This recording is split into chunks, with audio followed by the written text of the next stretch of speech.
break out the mustard because this is Catching Up with the Corn Dogs. I'm Andrew Mild. And on this one, we sat down with Doug Loden, who just broke the record for his current school, Joliet Junior College.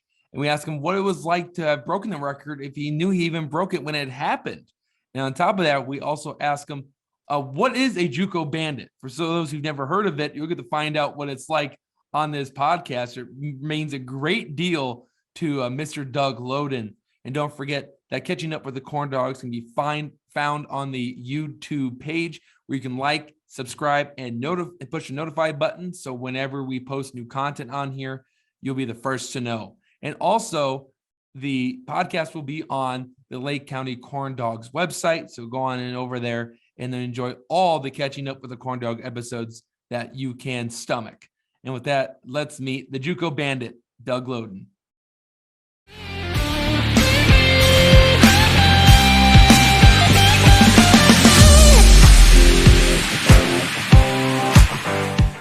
And ladies and gentlemen, welcome to another edition of the Lake County Baseball Podcast. I'm Andrew Miles, as always. And joining me today on this episode is the new Oakland Slugger, Doug Loden. Doug, how you doing today? Good. How are you? I'm doing great.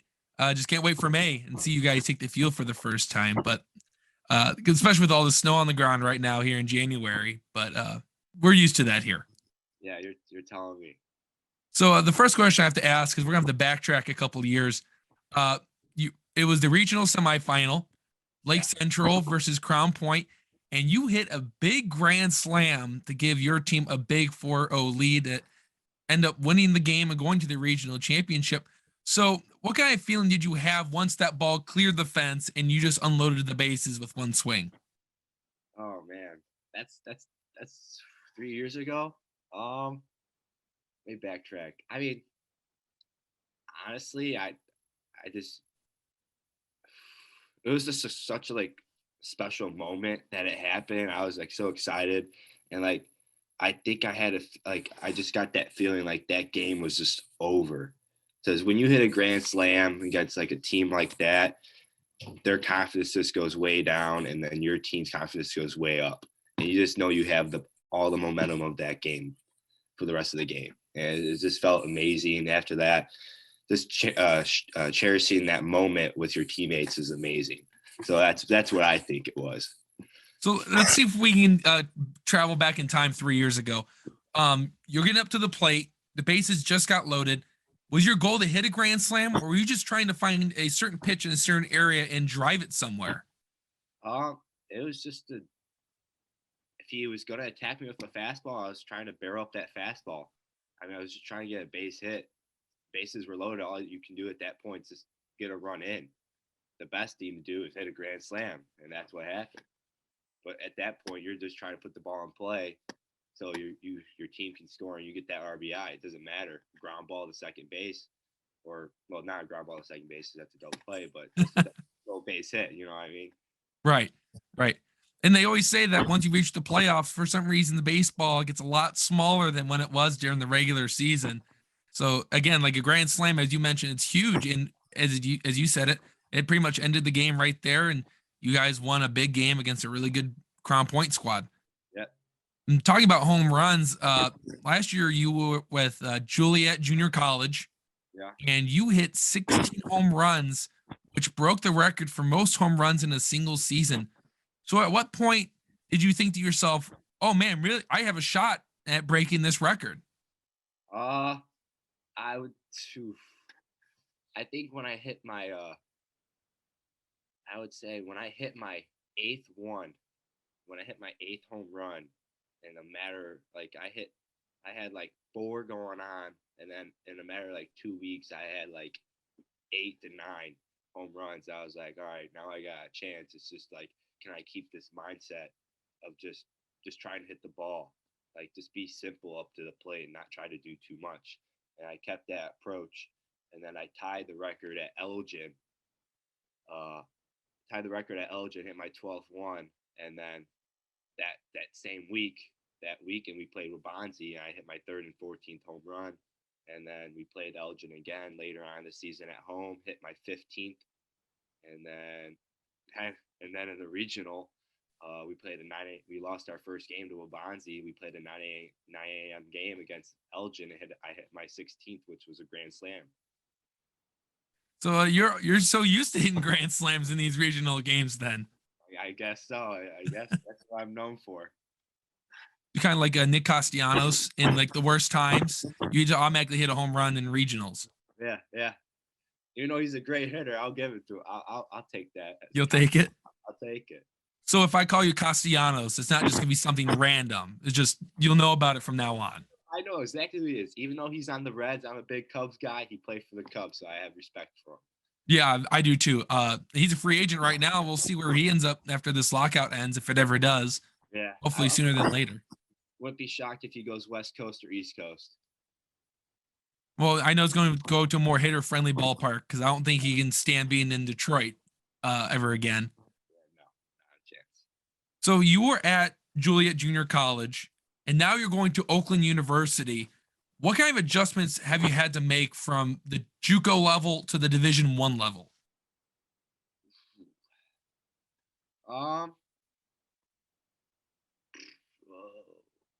I would say it's more of a I would say it's more of a mental thing. Like, are you mentally ready for that? You know what I mean? Like, you gotta realize where your mental game is at the point, because it's different for JUCO and D1. D1, you're morally gonna be all right. You're an athlete. You're a student athlete. You gotta pass your classes and all that stuff. Even though you gotta pass your classes at JUCO, they're a little bit more laid back. A little bit. Classes aren't, I would say, as hard probably as a D1, but you're gonna at JUCOs, you don't wake up at 6 a.m. and go to weightlifting practice, and then you go to class, and then you go back to practice, and then you go to another class, and then you go back to another workout for a D1. At JUCO, you got practice at 12:30, lift before practice, go to practice, and then you're done with practice. Then you can go home, do homework, or go to the gym later. It's built around your schedule a little bit as a JUCO bandit. And then at a D1, they build it around their baseball schedule. You know what I mean? So I would say it depends if you're mentally ready for that. Yeah, it's funny that you mentioned that term, because that JUCO Bandit is also in your Twitter bio, and I'm curious, what does that mean? Because I've never heard that term until now, and it's funny that you now use it. What is a JUCO Bandit for everyone who does not know, like me, what that is? A JUCO Bandit is a grinder. Okay. Being at a JUCO ain't easy, because you're at the same spot. You're at that JUCO for a reason. People are sleeping on you, and that's what you want. You love the underdog mentality, and that's what I love. I love the underdog mentality. And you just go to JUCO, you grind out, you do what you need to do to get to the next level. And honestly, some of our goals are different. Some are to play Division III, some are to play Division II, Division I, or get drafted. So you're just grinding that out. Like, it's JUCO. You don't got all the luxury stuff like D1s or Wabash Valley or John A. Logan, those kind of JUCOs. You don't got the D1 weight rooms. You don't got the D1 locker rooms. You don't got the D1 uniforms. You don't got the D1 facilities. Even though JJC has amazing facilities and all that stuff, you don't got all that stuff that D1s have or D2s have, or what the D1 JUCOs have, like Wabash Valley, San Jack, and all those schools have. It just defines who you are as a person. It's just your work ethic, your grind mentality, your discipline, your determination, your focus, and all that stuff. Yeah, it seems like you definitely are coming in with a chip on your shoulder, and it just seemed like being at JJC gave you a humbling way of looking at baseball, and that's appreciating what you have. And they always say, like, the less you have, the more creative you have to be. And it seems though you got the JJC, and you didn't have these big facilities like you did at Lake Central, your alum, and you had to go through that humbling experience. But you wanted to get where you're at, and you had to go through everything, and it paid off, hitting 16 home runs, driving in another 63 runs, and someone found you and picked you up. And now I feel like, listening to you talk, that you may have an advantage over these other guys who went straight from high school to Division I. Yeah, it's totally different when you go to high school to Division One. It's really different because you're more likely to probably get redshirted. They want you to grow and experience and you get mentally and physically ready for the D1 outcome of the season. When you go to the JUCO, a lot of D1 coaches say JUCO players, JUCO bandits, add manliness to their locker room because it's just how they've been through it all. Unlike these kids coming out of high school, I would say. Because a lot of these kids coming out of high school, they were mainly the best players on their team, and they think they're going to be the best players when they go to the D1. But when you meet a JUCO Bandit is more likely going to put you in your place a little bit. That's And you want to be that guy. I mean, I mean, I'm a very humble person, but I mean, hey, if you're slacking and you're being lazy, I want to get on you. That's the one thing I hate is being lazy and you're slacking during a workout or during practice when you're trying to win a national championship. Well, maybe it's a good thing that the Lake County baseball team's getting a JUCO Bandit of their own Yeah, with you, Mr. Loden. yeah. Make sure that they can stay on pace and bring a Northern League championship to Lake County. Another question I have to ask is when you were at JJC, you were a two-way player. You pitched and you hit. Is that the plan while you're going to Oakland, or are you focusing more on one thing or another? Um, so I'm still a two-way at JJC at this moment. Next fall, I am going to be a two-way at Oakland. The scholarship they gave me is a pitcher and DH, but at JJC I play left, first, DH, and pitch. So it depends what they want me to do. Um, I mean, I'm very versatile, so we'll see what they want me to do. I mean, I got no problem. I'm just going out there to help my team win. You just want to play. Yeah, I just want to play. It's not for myself or my accolades or anything like that. It's just to go help my team win and go compete. So now, what is it like to be able to play at home? You get to play in Lake County, not too far away, and Crown Point, not too far away from St. John, where you're from. Is that something that you're really excited about? Is being able to commute to your games in Crown Point, and your family can come see you every home game? I'm very, very excited for it because, I mean, it's close, not a far drive. Don't got to spend a lot of money on gas, gas prices now. But I mean, I love it. I love playing for my community and playing around for the little kids around here. Because a lot of people like baseball around here. A lot of people sleep on it. Yeah. And even though we're Lake Central and Crown Point are two very big powerhouses in baseball, everybody knows that. And I mean, I think the community enjoys it and enjoys watching good baseball. Yeah, I agree. When I talked to manager Justin Heisman, I said that they always talk about how basketball is the most popular sport in the state, but once you hit up here in the region, it's a different story. It's like everything that the region does is different from the rest of the state. And baseball, in my opinion, is more popular here. And I'm not sure it's because we're closer to the Cubs and the Sox, and we have the Railcats here. But baseball it just hits different here. Simple as that. So let me ask you this: what is your favorite baseball memory? Favorite baseball memory? Oof. Oh man. I would probably have to say last year to go to the regional championship. I pitched a complete 9 inning game Wow. against Page to advance us to go play Oakton and then lose the next day. But I would say I finally saw I could throw 9 innings, a whole complete game, and being efficient and being reliable and all that stuff. So I thought that was a very cool moment to help us go to the championship game. How many pitches did you end up throwing in that game to go I the full 9? threw 120 total. Wow. So Yeah. you were really hanging after the game. Oh yeah, the last inning I was like pitch to contact, and that's what happened. And I got what happened? I think I got a fly out, and then that's when I was like, oh man, my arm cannot hold up right now. And then I left a 2-0 fastball. The kid hit a home run, but it was 10-2 at the time, so it was 10-3 final score. And then the next kid he hit a ground out, and the next kid hit a foul ball pop out, and then we won. So that's all that mattered. So I didn't care about giving up that home run. So As long as you won at the end of the day. Yep, that's it. I asked this question to uh, another two-way player that signed with Lake County, Jorge Santos, who's Okay. from South Suburban. Yeah, And I asked him with Shohei Otani and Brandon McKay being two-way players for their respective teams, Otani with the Angels and McKay with the Rays, and you also being a two-way player. Do you like that two-way players seem to be more of a possibility now than they have been since Babe Ruth was with the Red Sox and the Yankees back in the 1920s and 1910s?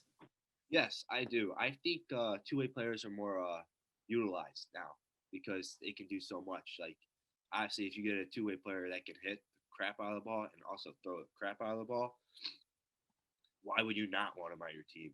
Because you can have him in the lineup next day as a DH, have 2 days of rest, and then you can put him at first base or you can put him in the outfield, right or left. It just depends how many pitches he throws that days and all that stuff. Depends if he's a starter, reliever, or closer. But with the reliever and closer, you have back-to-back days, so maybe he's got to be a starter. And then with the hitter, with the hitting side, if he can hit the ball, he can hit the ball. I mean, Right. you want a guy that can hit the ball in the lineup, and you're not going to take him out. If he's hitting, he's hitting. So I mean, I think being a two-way is very unique to coaches' eyes now these days. I mean, a lot of schools that recruited me love recruiting two-way players because it just puts them in a better chance what to figure out what you're better at, and then if you struggle in the fall, okay, this is what you need to work on, or like, hey, you had pitching to go back on or something. You know what I mean? Yeah. I definitely agree. Because I remember because you mentioned you're a Cubs fan, and I'm also a huge Cubs fan. And that was the biggest thing I felt for when Joe Madden took over was that he wanted versatile guys that can play two, three, four positions, like Ben Zobrist that played Yeah. second, first, outfield, whatever he needed. And I think with coaches and managers nowadays, that's what they look for is guys that can do so many different things. And you just listed it. You play first, you pitch, you DH, and you play left field. So you do everything. So versatile is a great way to describe you. You're also, as we've mentioned again and again, you're a two-way player. And that's another question I have to ask is I find this very curious is how is it being a two-way player when you're practicing? Are you focused more on your pitching, more of your hitting? Do you have to go? Santos said he has to go through more of a routine of pitching and then fielding and hitting, and then maybe pitch later if you didn't feel like his first bullpen was good enough. Is that something you have to do? Is get into a routine of things?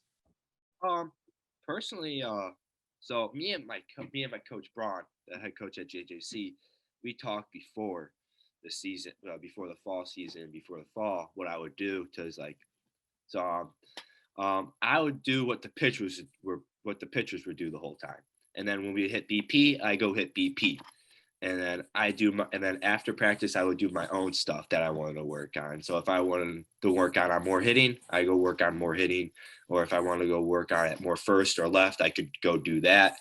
But I would do more what the pitchers were doing because now I'm throwing 93, I sit 90 92, so it's more different on my arm and everything, because when you throw that kind of hard, you kind of don't want to do too much because it can be a higher risk of injury.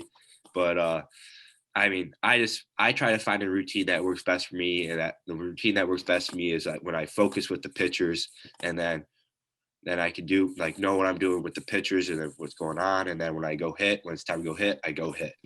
It's just different. I mean, you just gotta be able to adjust. Right. You guys gotta be able to adjust, and hopefully you have that good mindset and mentality to just get in that zone right away when he says, "Hey, I need you to go play first or left field," and you're just like, "Okay, now it's time to focus really more on hitting." But in season, I mean, I would pitch every 5 days as I'm a starter, so it's totally different. So I would be more in that hitting mindset, and then when he wanted me to pitch, then I would just get in a completely different zone, and then I'm focused on pitching, and that's it. Juco Bandit, Doug Loden. You get to see his 93 mile per hour fastball and his saw happen to run into this his 105.9 exit velocity, which led all of Illinois JUCO players next summer at Legacy Fields in Crown Point, Indiana. Doug, thanks for joining us today, and I can't wait to see your JUCO Bandit mentality on the field. and to see you launch more home runs and push Lake County to a Northern League championship. So thanks for joining me. Thanks for the fans for tuning in, and we'll see you next time on the Lake County Baseball Podcast.